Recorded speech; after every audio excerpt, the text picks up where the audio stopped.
possible to achieve work-life balance? Do you?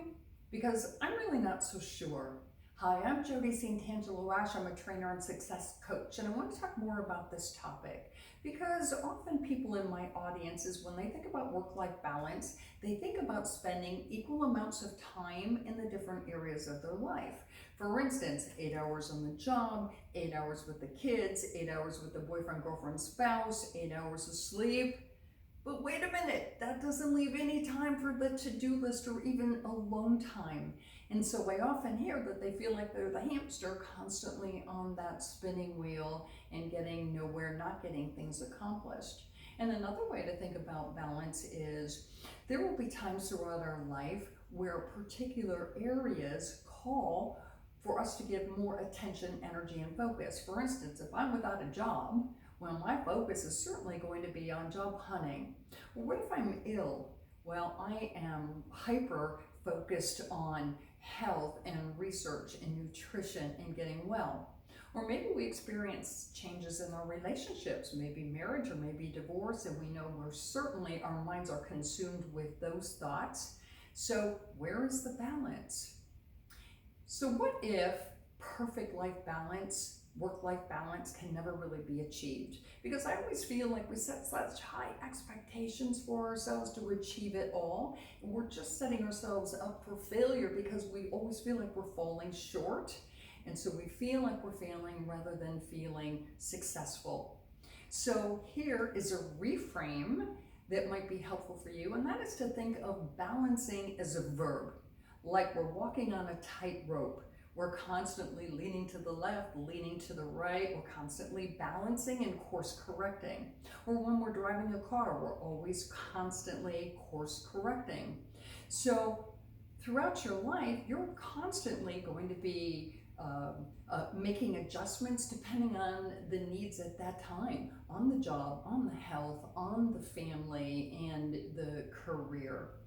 The key is to know when you're off course or when you're definitely feeling out of balance. And boy, I know when I am off course because I get really cranky, and I hate to admit it, sometimes I feel a little resentful.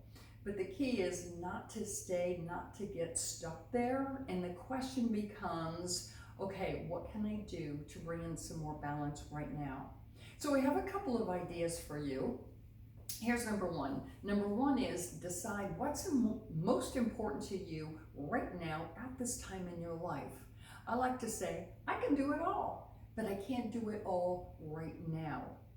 So decide what's most important, and it might even mean that you decide you need to let go of some things in your life for right now.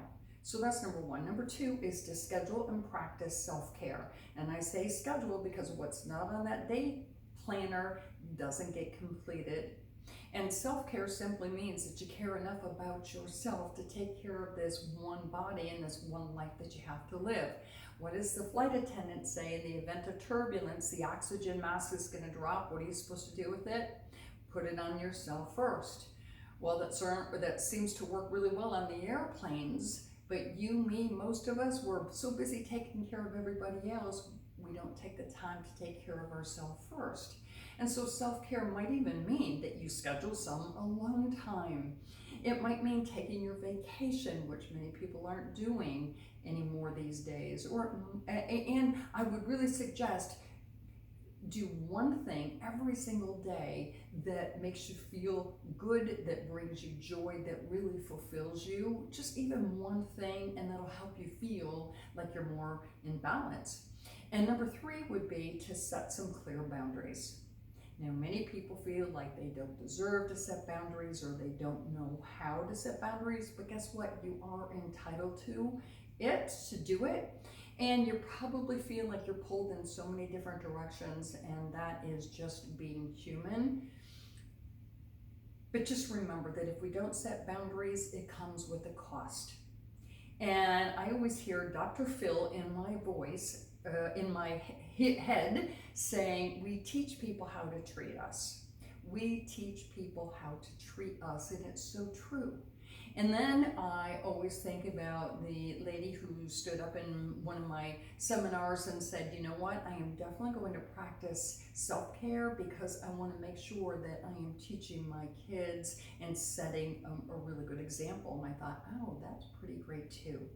So those are 3 tips I hope that are helpful for you. And let me know if you can relate to the feeling of being out of balance and what can you do to bring some more calm and balance in your life. Take care.